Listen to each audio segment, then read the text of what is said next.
संत रामपाल जी महाराज एक ऐसे महान संत जिन्होंने अपनी सतभक्ति, तत्व ज्ञान, करुणा और सेवा के बल पर समाज में नई मिसाल कायम की है। संत रामपाल जी महाराज की अगुवाई में उनके सभी सतलोक आश्रमों से समाज कल्याण के अद्भुत कार्यों ने समाज को सुनहरे भविष्य की एक नई उम्मीद दिखाई है। संत रामपाल जी महाराज से नाम दीक्षा लेने के बाद लाखों लोगों की लाइलाज बीमारियां जैसे कैंसर, एड्स आदि ठीक हुई। संत जी के ज्ञान से प्रेरित होकर उनके अनुयायियों ने लाखों यूनिट रक्तदान किया। संत जी ने लाखों बहन बेटियों का दहेज मुक्त विवाह करवाया।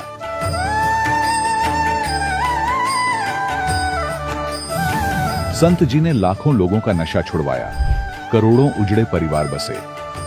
संत जी के आश्रमों में समागम के दौरान निःशुल्क नेत्र चिकित्सा, दंत चिकित्सा प्रदान की जाती है। संत रामपाल जी महाराज द्वारा समय समय पर पर्यावरण संरक्षण के उद्देश्य से बड़े स्तर पर वृक्षारोपण किया जाता है। संत जी ने जरूरतमंदों को तत्काल राहत पहुंचाने के लिए एम्बुलेंस सेवा शुरू की। संत जी अपने अनुयायियों को देहदान के लिए प्रेरित करते हैं, जिससे मानवता की सेवा और चिकित्सा क्षेत्र में सुधार हो सके। संत रामपाल जी महाराज के सभी आश्रमों में हर रोज निःशुल्क भंडारा आयोजित किया जाता है, जहां हर वर्ग, हर जाति और हर धर्म के लोग एक साथ बैठकर भोजन करते हैं।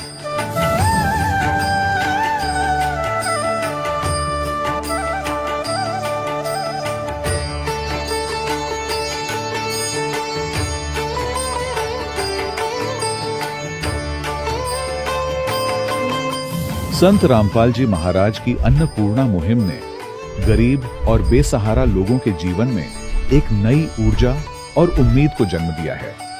घर घर खाद्य सामग्री और जरूरी मदद पहुंचाकर संत रामपाल जी महाराज ने लोगों को दुख और मजबूरी से लड़ने की ताकत प्रदान की है।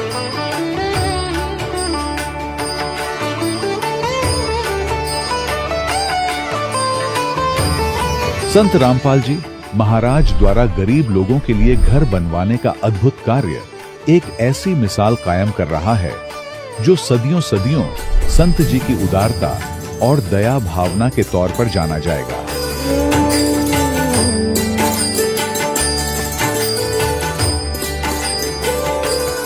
संत रामपाल जी महाराज के आश्रम में हजारों बुजुर्गों को सम्मान और प्यार के साथ जीवन जीने का अवसर मिलता है। उनके खाने, रहने और स्वास्थ्य की पूरी जिम्मेदारी संत रामपाल जी महाराज उठाते हैं। अनाथ बच्चों के लिए संत रामपाल जी महाराज के सभी आश्रम किसी वरदान से कम नहीं। यहाँ उन्हें शिक्षा, संस्कार और भविष्य के लिए बेहतर अवसर प्रदान किए जाते हैं। चाहे बाढ़ हो, भूकंप या महामारी, संत रामपाल जी महाराज और उनके अनुयायी हमेशा ही जरूरतमंदों के लिए सबसे आगे खड़े रहते हैं। कोविड महामारी के दौरान संत रामपाल जी महाराज के आश्रमों से करोड़ों लोगों के लिए भोजन, दवाइयां और जीवन रक्षक सामग्रियां उपलब्ध कराई गई। चाहे गरीब की मदद हो या किसी शोषित और पीड़ित वर्ग के हक और सम्मान की लड़ाई, संत रामपाल जी महाराज ने हमेशा ही उनकी दबी आवाज को सरकारों तक पहुंचाया है और उन्हें उचित न्याय दिलवाने में अहम भूमिका अदा की है। समाज में आध्यात्मिक और सामाजिक मूल्यों के प्रति जागरूकता लाने में संत रामपाल जी महाराज हर कदम पर मानवता के सच्चे सेवक साबित हुए हैं। संत रामपाल जी महाराज का जीवन हमें सिखाता है कि सच्ची सेवा वही है जो निस्वार्थ भाव से की जाए। आइए हम भी इस महान सेवा के कार्य में इस महान संत से जुड़ें और संत रामपाल जी महाराज से नाम दीक्षा लेकर अपने जीवन को धन्य बनाएं।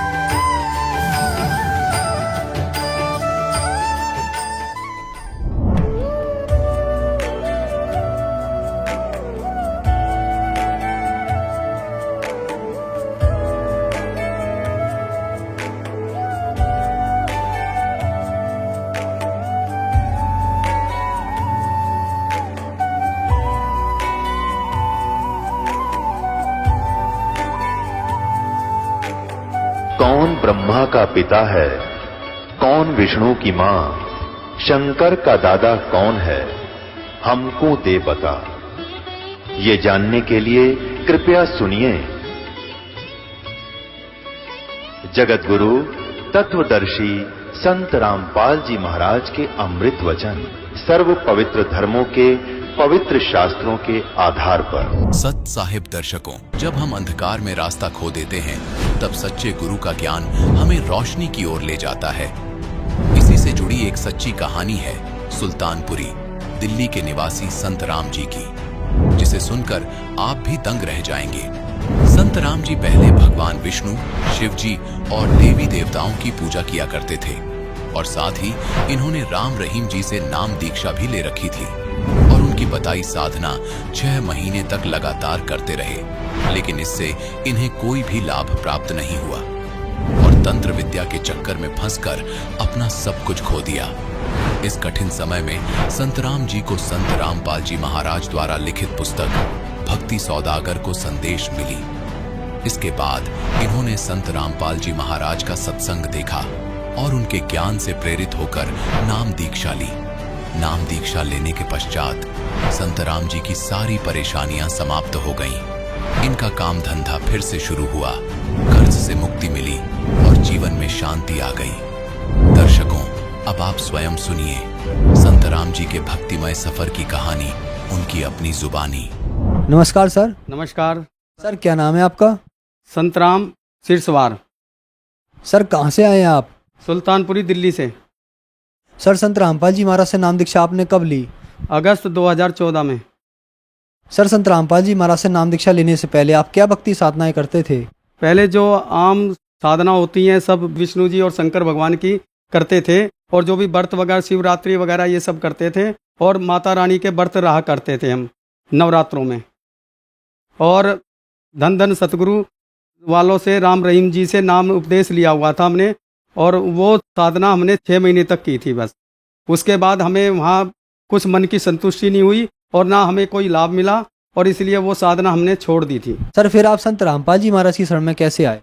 संत रामपाल जी महाराज की शरण में आने का एक बहुत बड़ा, समझ लो मेरे साथ एक ट्रेजेडी हुई थी। एक दिन क्या हुआ कि एक मेरा एक दोस्त था, 10-15 साल पहले मेरी दुकान थी इलेक्ट्रॉनिक्स की, तो वहाँ पर वो लड़का बैठता उठता था, हमारी यारी दोस्ती थी। तो 15 साल बाद, 20 साल बाद मुझे दिखाई दिया वो गली से जाते हुए, तो मैंने उसको आवाज़ दी, तो आवाज़ दे के उसको बुलाया तो वो आ गया। से मैंने बात करी तो मैंने दुख बताया। मैंने कहा भाई देख भाई, मैं थोड़ा परेशान हूँ और मुझे जो है ना ये जो देवता लोग हैं परेशान कर रहे हैं, कभी किसी की तबीयत खराब हो जाती है, कभी कुछ, तो मैं परेशान हूँ। मुझे नहीं पता था कि ये तंत्र विद्या, क्योंकि वो पहले सिलाई का काम करता था। तो उसने मुझसे 5 रुपए के बतासे मंगाए और एक गिलास में पानी मंगाया। पानी मंगाकर उसने उसमें बतासे डाले, कहने लगे जब तक तेरा देवता जो ये जवाब नहीं देगा ना, जब तक ये बतासा डूबेगा नहीं। उसने अपनी शक्ति दिखाई थोड़ी सी, जो उसको सिद्धि प्राप्त थी। सिद्धि से मैं आकर्षित हो गया और उसने मेरे ऊपर ऐसा मंत्र जाल डाला कि मैं उसके अधीन हो गया।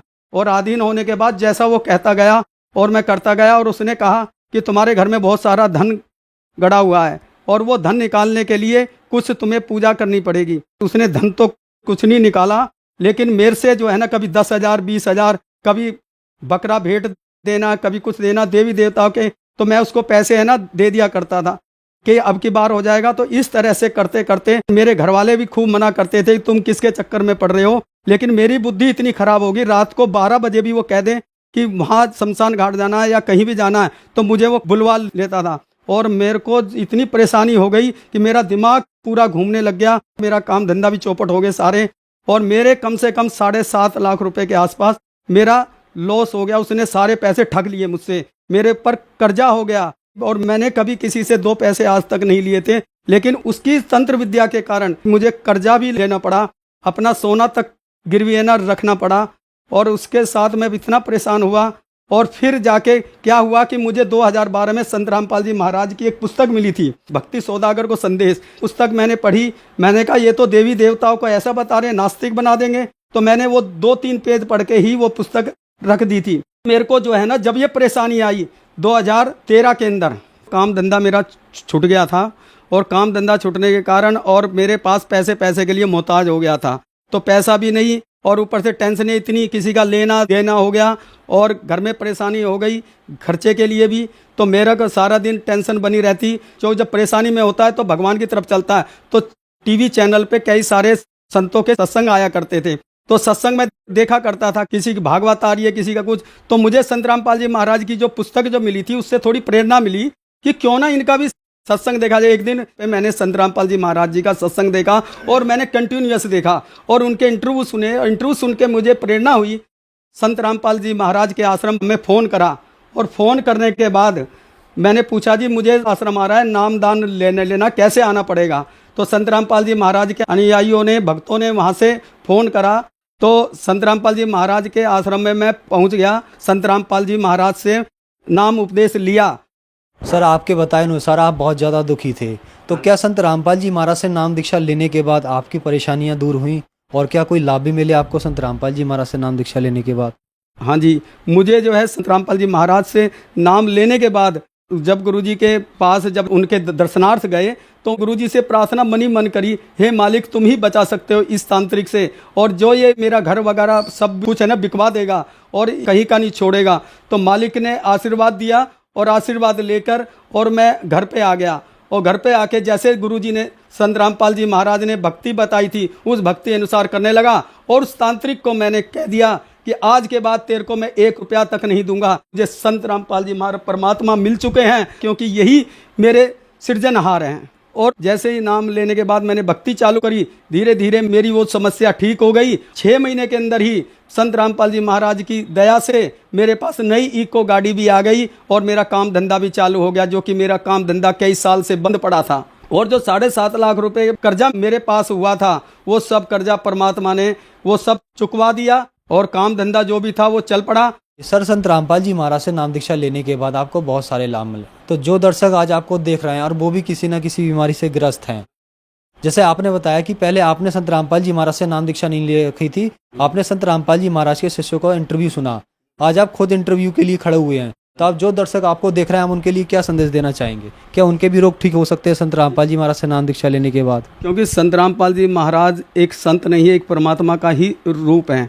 और जब आप उनके ज्ञान को और उनकी भक्ति को जब आप सुनोगे और पढ़ोगे और सब कुछ समझ में आ जाएगा तो आपके सारे कष्ट दूर होने चालू हो जाएंगे। क्योंकि संत रामपाल जी महाराज सब सदग्रंथों से प्रमाणित भक्ति देते हैं और इन भक्ति को करते करते जैसे मुझे फ़ायदा हुआ है आपको भी फ़ायदा होगा। और संत रामपाल जी महाराज के सत्संग जितने भी चैनल पर चलते हैं उनको देखो और देखकर उन पे जो पट्टी चलती है उस पे नंबर आते हैं, नंबरों पर फ़ोन कर और नाम उपदेश लेकर आप भी लाभ उठाएं। धन्यवाद सर। सत साई। दर्शकों, अभी आपने सुने संत रामपाल जी महाराज से दीक्षा प्राप्त करके सुखी हुए भक्त के अनुभव। अब देखिए जगत गुरु तत्वदर्शी संत रामपाल जी महाराज के मंगल प्रवचन। जिस समय आप यहां सतलोक से बिछुड़कर मेरे से आए, उसी दिन से आप बहुत दुखी होने लगे और काल भगवान ने आपके ऊपर त्रिगुणमयी माया का इतना प्रभाव कर दिया, आप भूल गए अपने मूल स्थान को। आप इसी रंग में रंग गए, इसी प्रोसेस को, जन्म और मृत्यु को, गधे कुत्ते बनने को आपने अंतिम मान लिया, क्योंकि आपके पास कोई विकल्प नहीं रहा, आपके पास कोई दूसरा ज्ञान नहीं था। ये अज्ञान आपके हृदय में ठोक ठोक कर भरवा दिया काल भगवान ने। अपने आत्माओं, अब 3 युगों के अंदर जीव पार कम होते हैं और चौथा युग जो कलयुग आता है, और उस कलयुग का भी ये प्राइम टाइम है। इसको बिचली पीढ़ी का है परमेश्वर ने। परमात्मा ने कलयुग को 3 चरणों में बांटा है। प्रथम चरण वो है जो परमेश्वर स्वयं आए थे, और ये बिचली पीढ़ी है, इसको दूसरा चरण है। और अंतिम जो लास्ट चरण है कलयुग का, तो इन तीनों को बांटा है परमात्मा ने, क्योंकि प्रथम चरण के अंदर ये जीव घने दुखी नहीं होते। पहले वाले युगों की तुलना में तो दुखी होते हैं, लेकिन इतने नहीं होते, इतनी जलालत नहीं भरती जितनी अब भरगी हमारे अंदर। इसका कारण क्या है ये बताएंगे आपको। अब परमात्मा ने, जब हम यहां आ गए, हम मरने लगे, जब हमें बहुत दुख हुआ। क्यों मर रहे? एक व्यक्ति के बारे में बताते हैं, एक राजा बना और लाख वर्ष तक जीवित रहा, लाख वर्ष तक राजा ही रहा, और मरने लगा। जब उससे यमदूत लेने आए तो उसने कहा मुझे एक सांस और दे दो। यमदूतों ने कहा कि खबरदार, एक सांस भी लिया। उसने कहा तुम मेरी सारी पृथ्वी ले लो, मुझे कुछ जीवन दान दे दो। उन्होंने कहा कि हम ये नहीं कर सकते, तेरा समय आ गया, तू चल। तो हम मरना क्यों नहीं चाहते? हम अपने आप को वृद्ध भी देखना नहीं चाहते। आप देखते हो आजकल कितनी बकवादें चल गई हैं। ये बूढ़े बूढ़े हीरो 70-70 साल के मेकअप करवा के, सर्जरी करवा के, इन हड्डों पर कितने दिन सर्जरी कराओगे? फिर यह सर्जरी शमशान घाट पर होगी थारी। फिर कराइयो के सर्जरी कराओगे, गधे कुत्ते बन कैसे बूढ़े मुंह लगेंगे तुम्हारे। तो इस तरफ ना ध्यान जाता कि हम यहां कहां रह रहे हैं, क्या की सर्जरी करवा रहे हैं। तो हम न तो वृद्धावस्था पसंद करते, यह भी गलत है। अब देखो, बालकपन में ज्ञान नहीं, और जब जवानी होती है, जब बकवाद करवाता है काल सारी, समझ बनाती तरीके आगे बुरी भी बनेगी, कोई कह तो भी नहीं समझ में आती, क्योंकि तब तक हमारी बुद्धि काल प्रेरणा से प्रेरित रहती है। जब हम कबीर साहब की शरण में आ जाते हैं, फिर हमने सारा समझ में आता है हमारे साथ क्या बनने वाला है। फिर हम डरते हैं, जो विकल्प भगवान ने बताया वो करते हैं। जब हम वहां से आगे, हम बहुत दुखी हुए, रोने लगे, हाहाकार मची। एक व्यक्ति मर जाता, सारा परिवार रिश्तेदार तक टक्कर मारने लग जाते। ऐसा क्यों हो रहा है? बहुत बुरी बात है ये मृत्यु, पर हो रही है, और जो रो रहे हैं वो भी मरेंगे एक दिन। तो परमात्मा ने ये सारा ज्ञान हमें बताया कि बच्चों, तुम ऐसे स्थान पर रहा करते जहां मृत्यु नहीं होती थी। आप ऐसे स्थान पर रहते थे जहां वृद्धावस्था नहीं होती। वहां ये नाड़ी वाला तंत्र से बना हुआ बॉडी नहीं है। आपका एक तत्व से, नूरी तत्व से बनेगा, और उसके अंदर सब ऑटोमेटिक सिस्टम होगा। आप वहां रहते थे, आप वृद्ध नहीं होते थे, आपकी मृत्यु नहीं होती थी। इसलिए हमने ये अखरता है, ये दोनों चीज, और दोनों कंपलसरी यहां पर। इसके लिए मालिक ने धर्मदास जी के पूछने पर बताया। जैसे आज दिन में प्रकरण चलाया था, तो धर्मदास जी तो आंखों देख कर आए भगवान को, और धर्मदास जी ने पूछा कि भगवान, अब तो मैं आपको पहचान चुका हूं, you are God, you are complete God, आप पूर्ण परमात्मा हैं, अब तो शंका रही ही नहीं। तो भगवान, ये वेद और कतेब तो झूठे हैं, ये वेद भी झूठे, पुराण भी झूठी, गीता भी झूठी, और ये सब कुरान भी झूठी, बाइबल भी झूठा है। क्योंकि उन सब के अंदर, जैसा हमारे गुरुओं ने बताया, उन्होंने बताया कि ब्रह्मा विष्णु महेश परमात्मा है, कंप्लीट गॉड है, ये अजन्मा है, इनकी जन्म मृत्यु नहीं होती। और भगवान, वास्तविकता ये है कि आप गॉड हो, ये झूठे हैं वेद और कतेब। परमात्मा ने कहा नहीं, वेद कतेब झूठे नहीं भाई, झूठे हैं जो समझे नाई। ये चारों वेद मेरी महिमा गाते हैं। परमात्मा कहते हैं कि वेद मेरा भेद है, मैं ना मिलूं वेदन के माही, और जौन वेद से मैं मिलूं ये वेद जानते नहीं। ये चारों वेद मेरी महिमा से परिपूर्ण हैं, लेकिन इन वेदों में वर्णित विधि से मेरे पाने की, सतलोक जाने की विधि नहीं है, वो मार्ग नहीं है, मंत्र नहीं है, जिस कारण से मैं इन वेदों में वर्णित विधि से मेरी प्राप्ति नहीं हो सकती।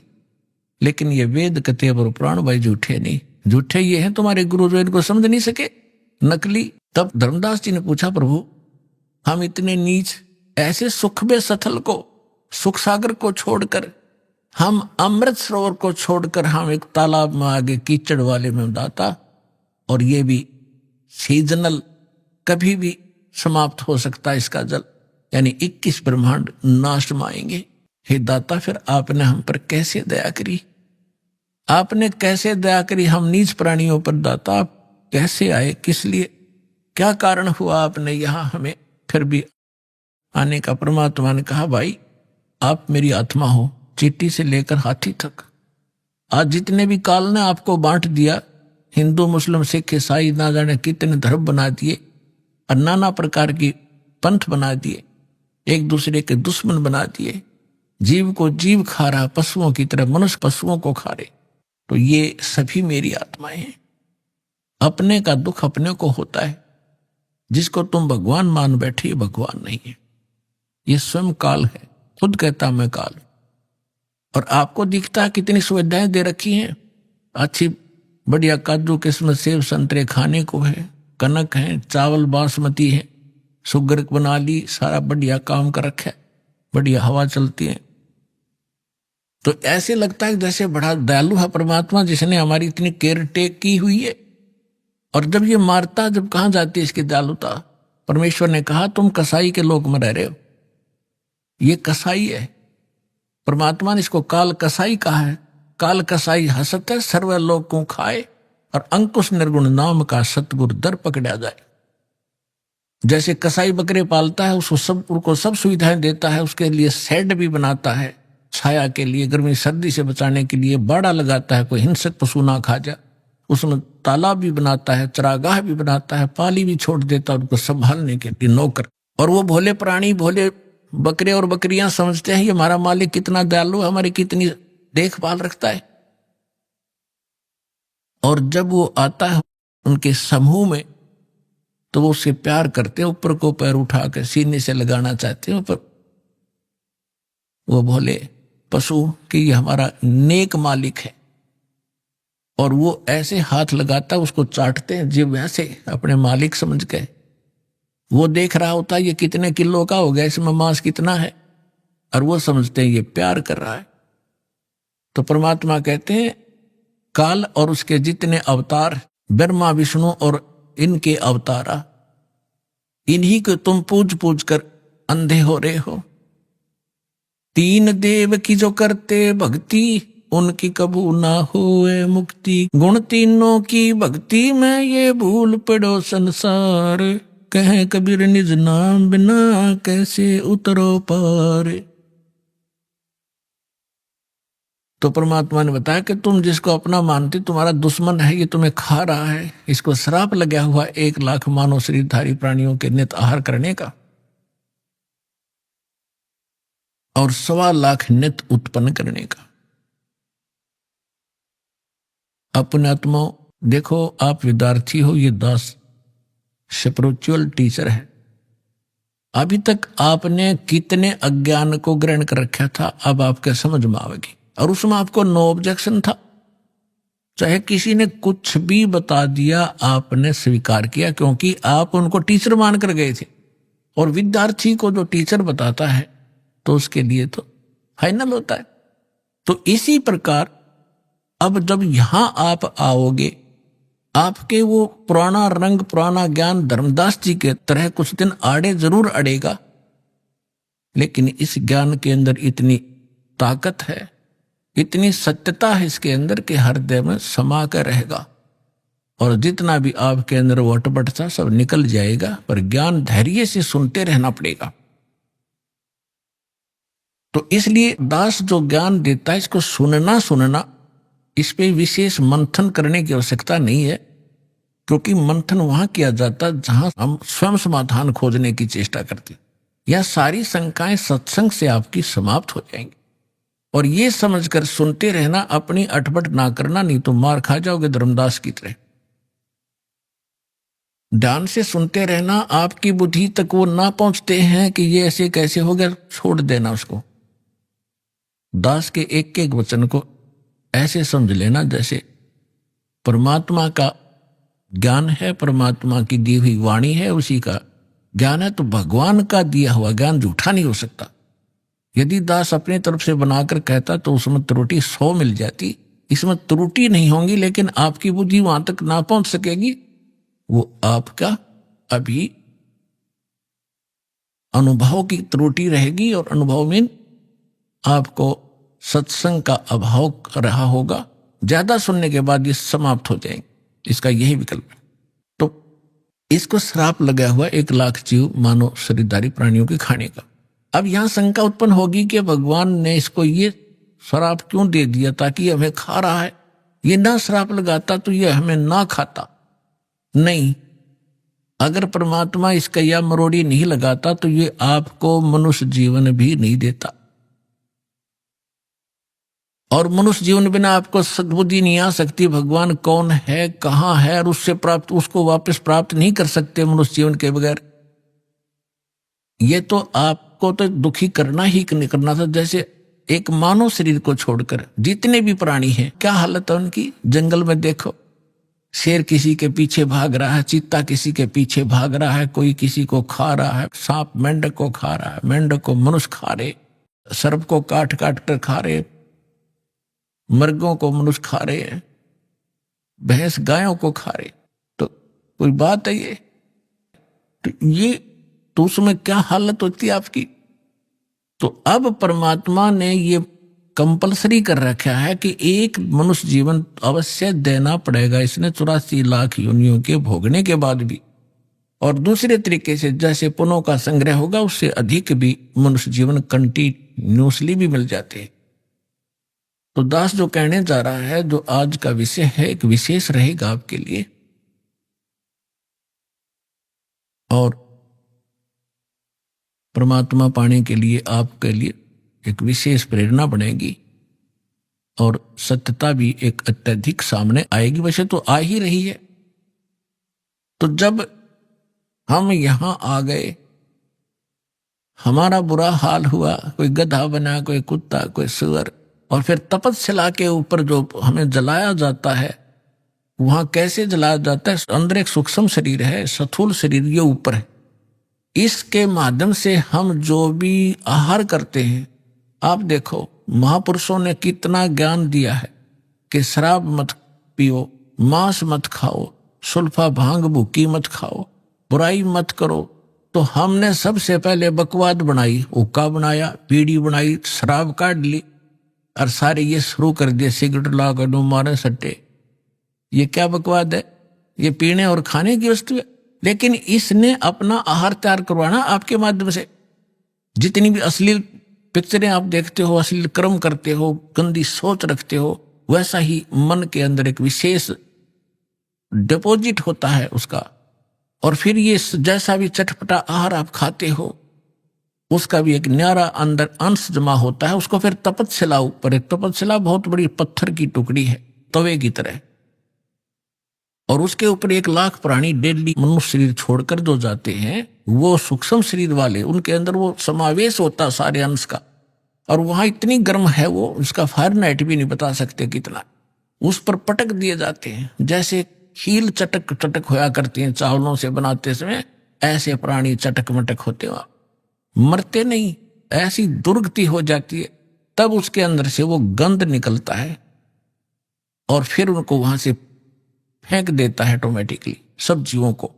वो वापस आते हुए कुछ होश में आते हैं, तब उस समय वो धर्मराज के दरबार में पड़े दिखाई देते हैं। फिर वो खड़े होते, उनको लाइन बनवा दी जाती है कि अपने संस्कार, अपने कर्म आधार से अपनी इजाजत लो और चलो नेक्स्ट लाइफ के अंदर। और उधर से वो माल, वो गंध निकला हुआ काल खा रहा होता है। जब तपस्या के ऊपर ये प्राणी तप रहे, धर्मदास जी से परमात्मा से पूछा कि भगवान आपने कैसे दया करी, कि भाई जब ये प्राणी तपस्या पे भूनने जा रहे थे, तब मेरे को भगवान ने भेजा। परमात्मा, धर्मदास तो समझ चुके थे, वो बाद में उनका समझ में आई कि सचमुच ये भगवान है। फिर भी परमात्मा ने अपने को छुपाने की चेष्टा की, और क्या बताया कि धर्मदास जब ये तपस्या के ऊपर प्राणी भूनने जा रहे थे, तब मैं वहां पर अपने पुत्र जोगजीत का रूप बना के आ गया। परमात्मा ने सबसे पहले, कबीर भगवान ने जब सृष्टि रची सतलोक की, उसमें सबसे पहले एक वचन से सब द्वीप और मान सरोवर रच दिए थे, 16 द्वीप। फिर एक वचन से 16 पुत्र उत्पन्न किए थे, उनको वहां का प्रबंधक बनाया था। तो उनमें से एक सहज दास है, एक अचिंत है, एक जोगजीत है, और भी 16 है ऐसे। उनमें से जोगजीत नाम के रूप में ही परमात्मा ने, काल ने जो गलती सतलोक में की थी और हमने की थी, उसने ही वहां उसी रूप में आकर हमारे को 21 ब्रह्मांड समेत वहां से बाहर निकाला था। आपको सृष्टि रचना में दास ने बहुत बार सुना है, लेकिन आज विषय दूसरा, इसलिए वो नहीं सुना पाऊंगा। तो जब हम यहां आगे हमारी ये हालत बिगड़ी, तपस्या पर जाके वहां वो गुरु नकली भी वहीं कोई मर के साथ आ गया है, वो वहां भुगत रहा होता है। साथ में वो पंडित भी, विद्वान भी, मुल्ला और काजी भी वहीं भून रहे होते। उस समय मुल्ला काजी तो नहीं थे, लेकिन ऋषि ही होते थे जो परमात्मा जहां से स्टार्ट कर रहे हैं। तो सभी गुरु भी, शिष्य भी इकट्ठे ही वहां भूने जा रहे थे। तो वहां जाने के बाद सबकी बुद्धि ठिकाने आ जाती है कि सचमुच वहां क्या था, अब यहां क्या है। तो तब परमात्मा ने कहा, जब वहां पर ये काल जीवों को भून रहा था, मैं वहां खड़ा हो गया जाके। अब परमात्मा की और काल की वार्ता सुना करके फिर आपको एक विशेष प्रमाण दिखाएंगे, बहुत सारे। परमात्मा ने कहा कि बहुविध जीवन कीन पुकारा, काल देत है कष्ट अपारा, यम का कष्ट सहा ना जाई, हे भगवन तुम हो सहाय। देखो परमात्मा, हम जब राम और कृष्ण के पुजारी थे, हनुमान जी भी पूजा करते थे, गणेश जी की भी पूजा करते थे। जब दुखी होते थे, जब इन्हों क्या करते, हे सच्चे मालिक, हे सच्चे मालिक दया करिए। इसका मतलब ये है कि जिनको हम पूजा करते थे उससे हटकर है कोई सच्चा मालिक, आज उसको हम सत्साई के नाम से जानते हैं। अब परमात्मा कहते हैं, जीव सब पुकार रहे थे, हे परमात्मा हम बहुत दुखी हो रहे हैं, इस तपस्या के ऊपर हमारी रक्षा कीजिए। आए जहां यम जीव सतावे, यम माने काल, आए जहां यम जीव सतावे, काल निरंजन जीव नचावे, चटक पटक करे जीवता भाई, ठाड बहे पुनता हम आई। जहां पर वो जीव चटक पटक कर रहे थे, खील सी बुने थी उनकी, मैं वहां खड़ा हो गया। मोहे देख जीव कीन पुकारा, हे साहेब हम लेहो उबारा, तब हम सत्य शब्द गहुरावा, पुरुष शब्द से जीव तपत बुझावा, यम से छुड़ा ले वो तुम स्वामी, दया करो प्रभु अंतर्यामी। परमात्मा कहते हैं, फिर मैंने अपना उस सत्य शब्द, सत्य नाम का उच्चारण किया। हमें समझा रहे, कोई भी आपत्ति आप पावे, प्रथम नाम प्राप्त हो उसका स्मरण अवश्य करके देखना, चाहे दुखी सुखी होकर करना एक बार। और सतनाम प्राप्त है उसका स्मरण करना, सार नाम प्राप्त है तो फिर तो कंप्लीट ही कोर्स है, तो सार नाम का जाप करना। फिर देखना आपकी आपत्ति किस प्रकार हल्की होती जाती है। तो यहां परमात्मा कहते हैं, तब हम सत शब्द गहुरावा, सतनाम का जाप किया, और पुरुष शब्द से जीव तपत बुझावा। तपत टुकड़ी तो जल रही है, लेकिन उनका जलन महसूस नहीं हो रही है मेरी वहां उपस्थिति में। तब जब वो उनकी जलन खत्म हुई तो बैठ गया ऐसे सामने, और सामने देखा चांद सा चेहरा, परमात्मा सामने खड़े हैं। यम ते छुड़ा ले तुम स्वामी, दया करो प्रभु अंतर्यामी। हे भगवान हमें छुटा लो, हमारी रक्षा करो। तो परमात्मा कहते हैं, मैंने उनसे कहा, जब तुम जाए धरो जग देहा, तब तुम कर हो शब्द स्नेहा, पुरुष नाम सुमरियो सैदाना, बीरा सार गहो परवाना, दे धरो तब सत शब्द समाई, तब हम सतलोक ले जाई, जहाँ आशा ता बासा होई, मन कर्म वचन सुमरियो सोई। परमात्मा कह रहे हैं कि देखो, तब मैं जीवन से कहा समझाई, भाई जोर करूं तो मेरा वचन नसाई, क्योंकि मैंने आपको भेजा है यहाँ पर। अब क्या बताया है कि तुम जब पृथ्वी पर मनुष्य जीवन प्राप्त हो और तब मेरा कोई संत, मेरा दास आपको यथार्थ ज्ञान दे रहा हो तो उस समय आप उससे मंत्र लेकर के जाप करना, फिर मैं तुम्हें छुड़वाऊंगा। अब मैं तुम्हारा कुछ नहीं कर पाऊंगा। कहे जीव सुन पुरुष पुराना, देह धरु बिसरो नहीं ज्ञाना। पुरुष जान सुमरो जुमराई, वेद पुराण कहे समझाई। वेद पुराण कहे मति एहा, निराकार से की जय नेहा। सुर नर मुनि जन 33 करोड़ी, ये बंदे सभी निरंजन डोरी। ताके मते कीन हम आशा, अब हम चीन पड़ा यम फांसा।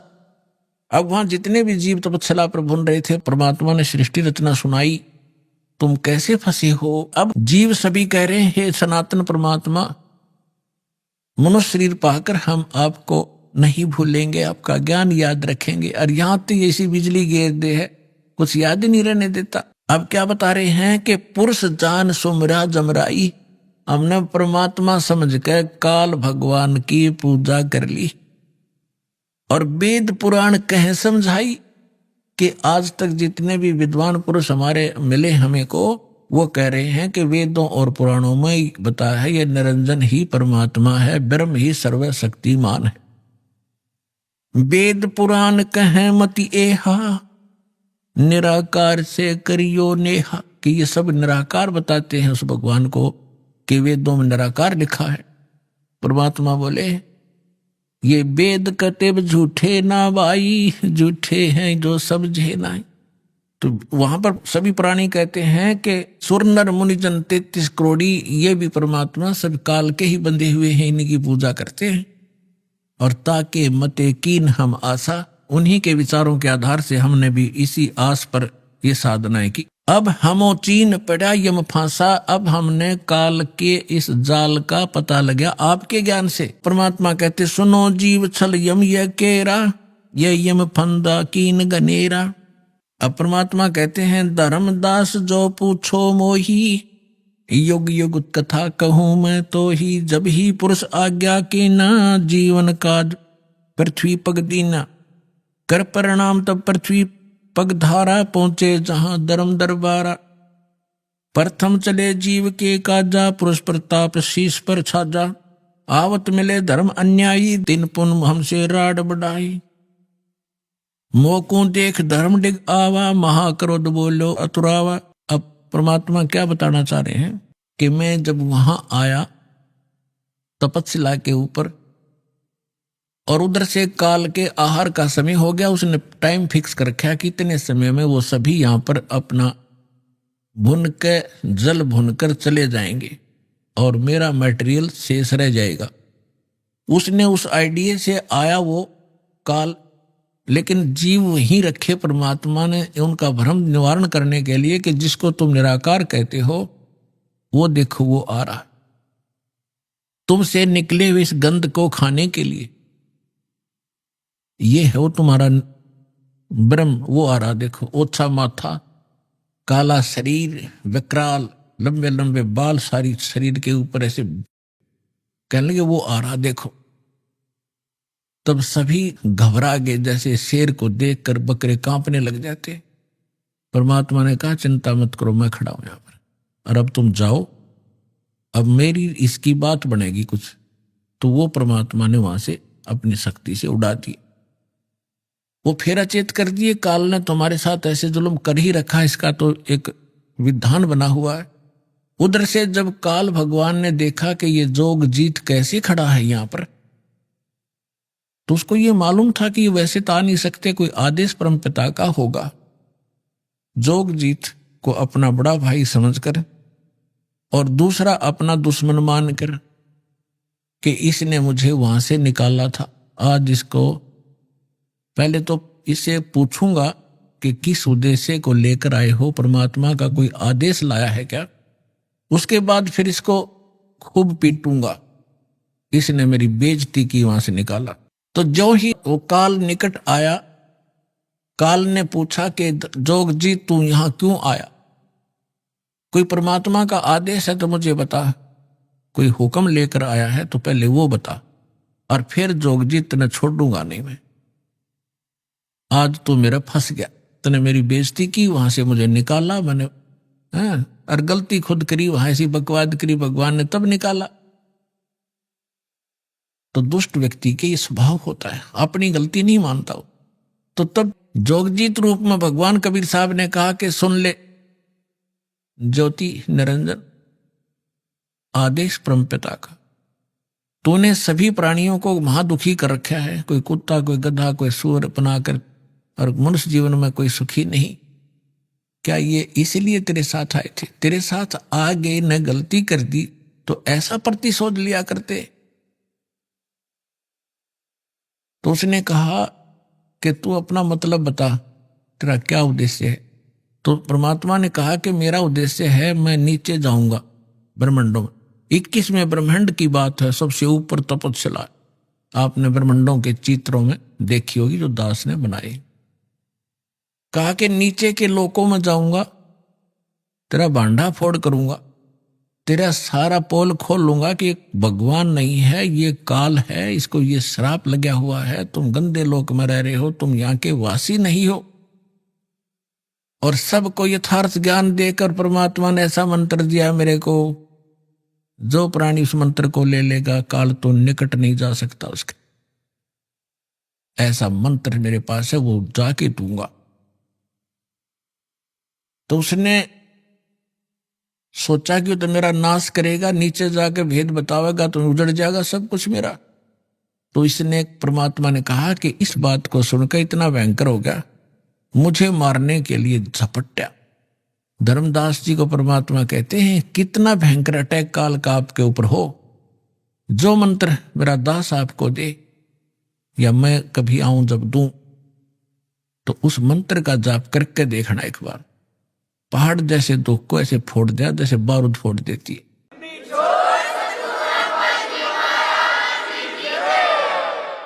तो परमात्मा अपने ऊपर बताकर हमें संकेत दे रहे साथ में कि धर्मदास मैंने उस सुमरण किया सतनाम का, सतनाम का जब जाप किया तो ऐसा रुक गया, वो वहीं का वहीं शतब्द हो गया और इतने बुरी तरह धड़ाम देसी गिरा नीचे जाकर पाताल में।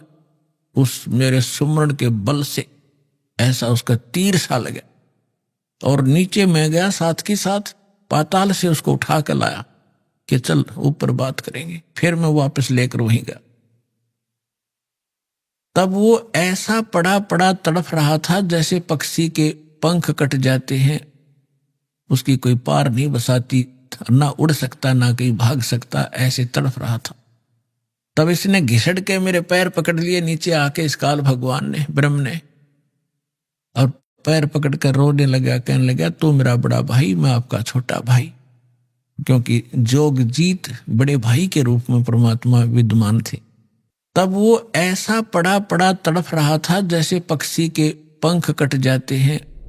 अभी आपने सुने संत रामपाल जी महाराज के मंगल प्रवचन।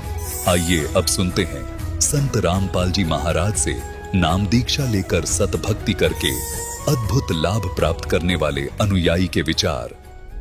दर्शकों, हमारे समाज के नकली धर्म गुरुओं के बहकावे में आकर भोले भाले श्रद्धालु मनमानी साधनाओं को करते हैं, जिससे उन्हें भक्ति से मिलने वाले लाभ प्राप्त नहीं हो पाते। उनके जीवन में कष्ट पर कष्ट आते हैं। ये सच्ची कहानी भी एक ऐसे ही श्रद्धालु की है। ये हैं भिंड मध्य प्रदेश के रहने वाले बंटी भदौरिया जी। पहले ये भी पारंपरिक चली आ रही देवी देवताओं की मनमानी साधना किया करते थे, रामायण का भी पाठ किया करते थे। इन सभी क्रियाओं को करते हुए भी इनको कोई आध्यात्मिक लाभ प्राप्त नहीं हो पाए। इनके जीवन में कष्ट पर कष्ट आते गए। पूरे परिवार को बीमारियों ने घेर रखा था। काफी डॉक्टरों के पास पैसा खर्च करते।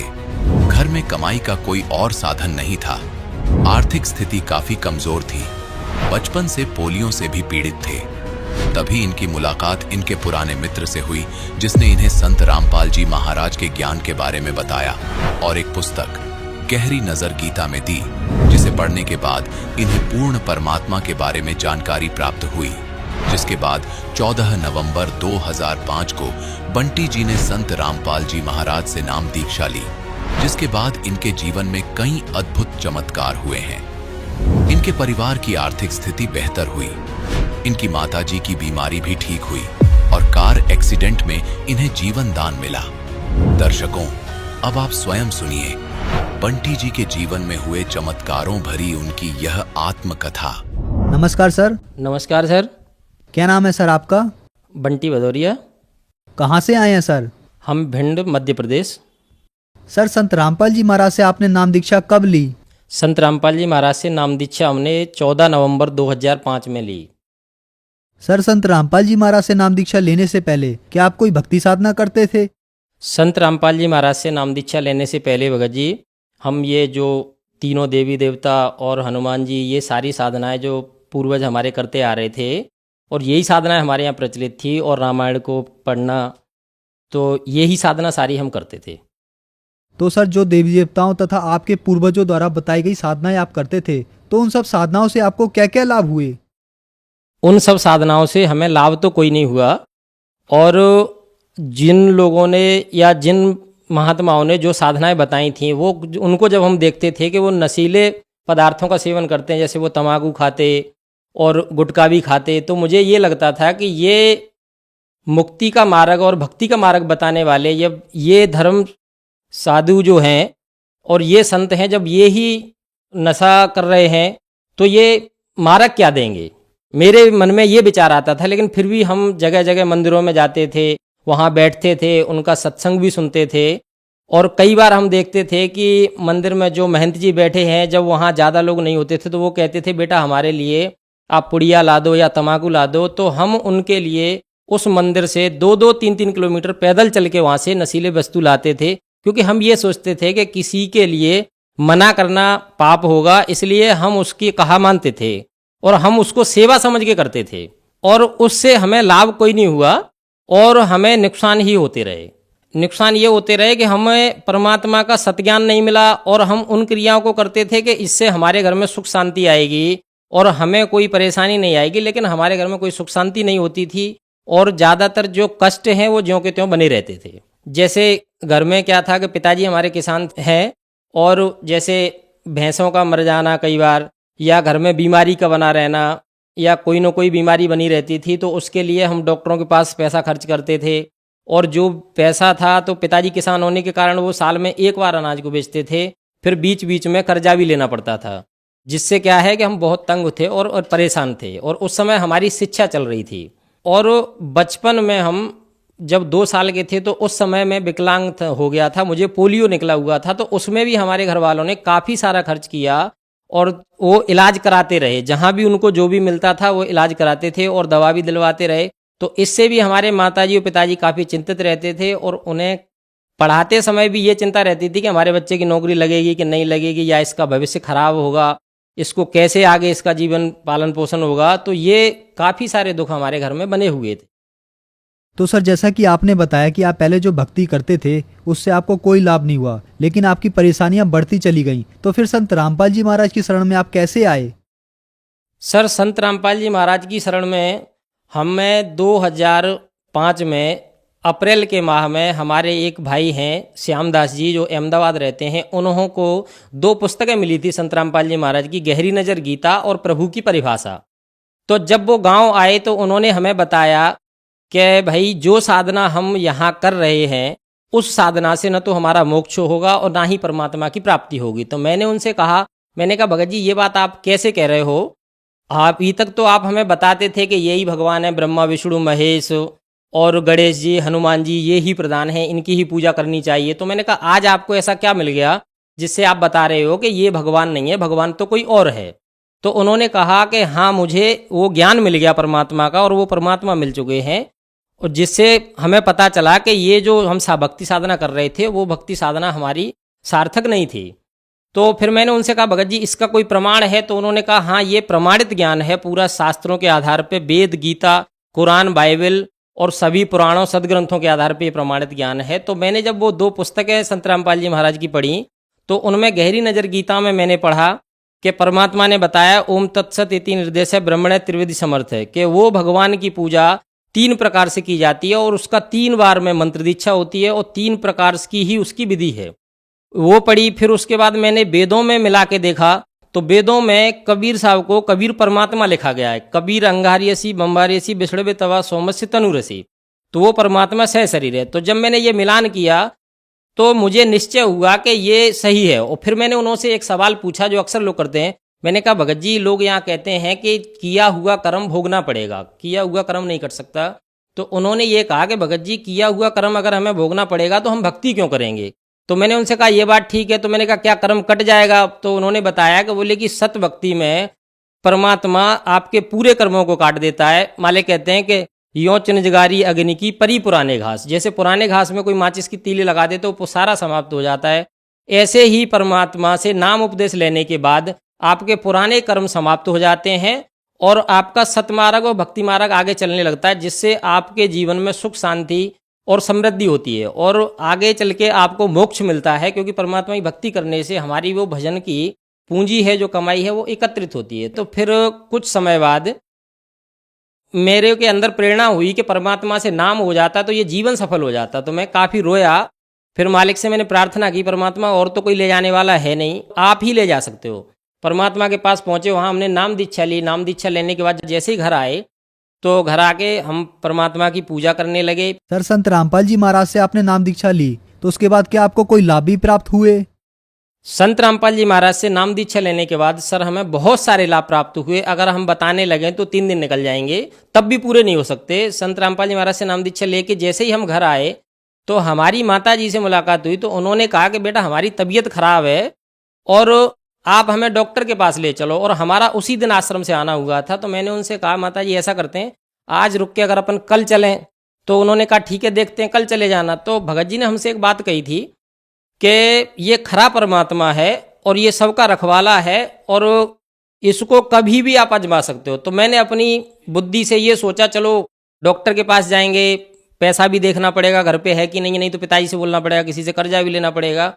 और फिर हमने संत रामपाल जी महाराज से मैंने प्रार्थना लगाई। मैंने कहा गुरुजी आप ही ठीक कर दो। फिर उसके बाद हमने माताजी को दूसरे दिन कहा हमने कि चलो अपन डॉक्टर के पास चलते हैं। तो माताजी ने कहा कि आज हमें आराम है। तो मैंने कहा आराम है तो ठीक है। फिर तीसरे दिन पूछा तो उन्होंने कहा बिल्कुल ठीक है। उस दिन से आज तक हमारी माताजी को वो बीमारी नहीं हुई।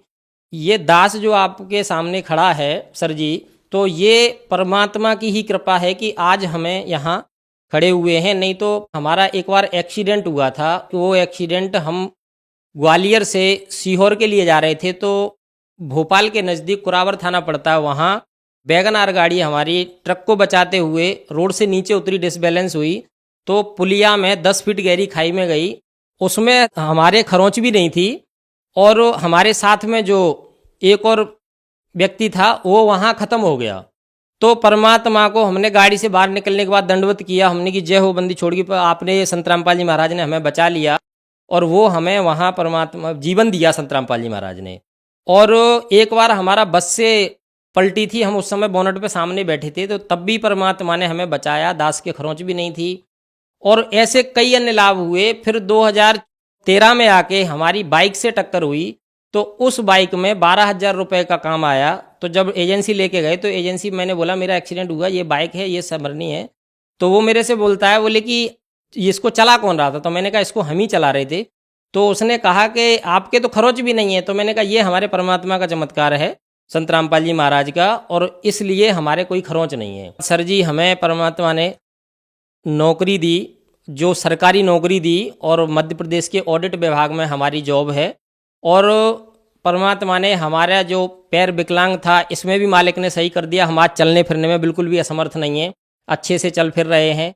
और संत रामपाल जी महाराज ने हमारे परिवार में भी 4 नौकरी लगी उस समय, एक मेरी, 2 भाभियों की, और हमारे भाई साहब जो शाजापुर में टीचर हैं श्याम सुंदर दास, उनकी भी नौकरी लगी। तो संत रामपाल जी महाराज से जुड़ने के बाद हमें इतने लाभ प्राप्त हुए और उससे आज पूरा परिवार खुशहाल जीवन जी रहा है। हमारे परिवार में हमारे पिताजी नशा करते थे, गुटखा खाते थे, वो भी गुटखा छोड़ गए। हमारी दादी 83 साल की एज की थी तो वो उन्होंने 9 साल की उम्र से तंबाकू खाई थी।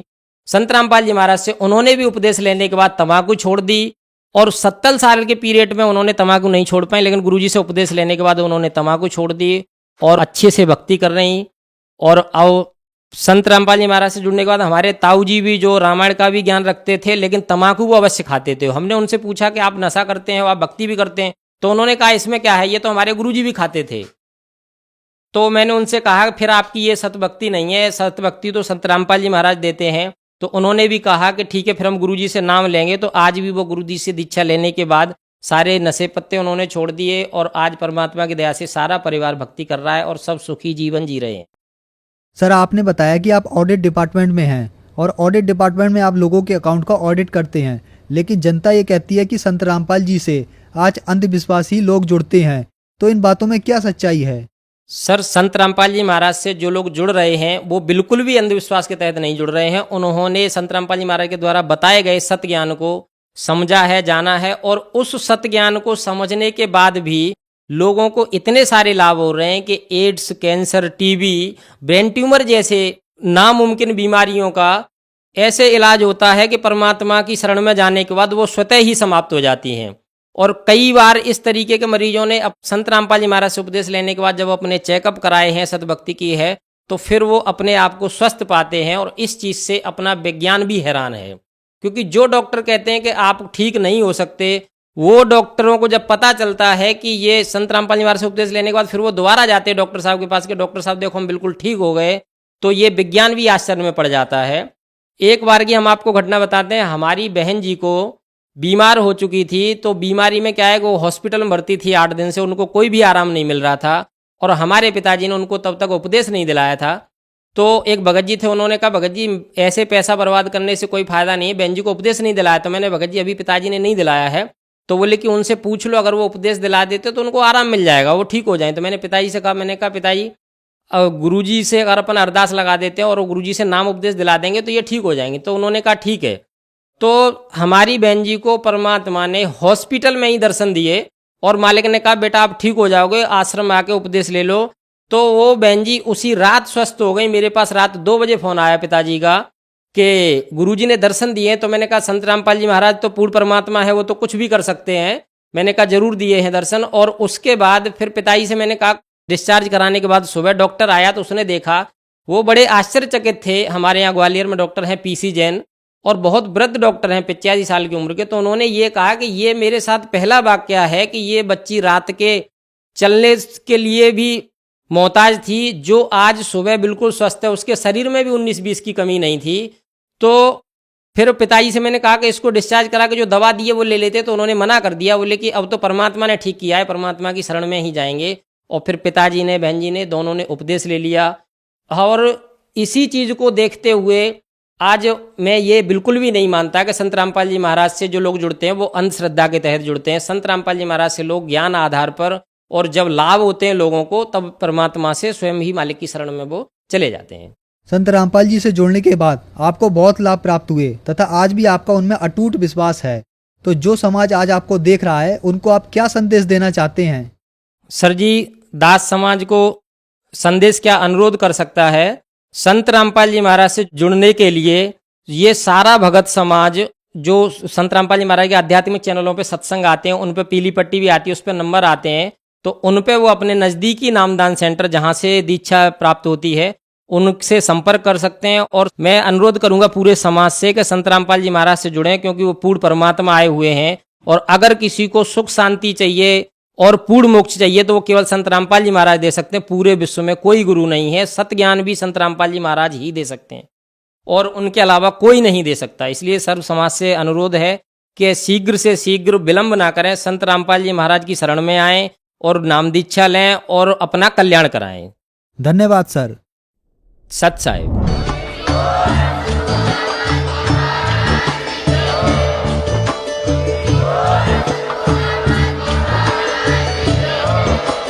आप सुन रहे थे जगत गुरु तत्वदर्शी संत रामपाल जी महाराज जी के मंगल प्रवचन। अधिक जानकारी के लिए विजिट कीजिए हमारी वेबसाइट www.jagatgururampalji.org। संत रामपाल जी महाराज जी के शुभ आशीर्वाद से पूरे विश्व भर में 500 से भी ज्यादा नाम दीक्षा केंद्र हैं, जिन पर संत रामपाल जी महाराज जी द्वारा ऑनलाइन निःशुल्क नाम दीक्षा दी जा रही है। अपने नजदीकी नाम दीक्षा केंद्र का पता करने के लिए संपर्क करें 8222880541।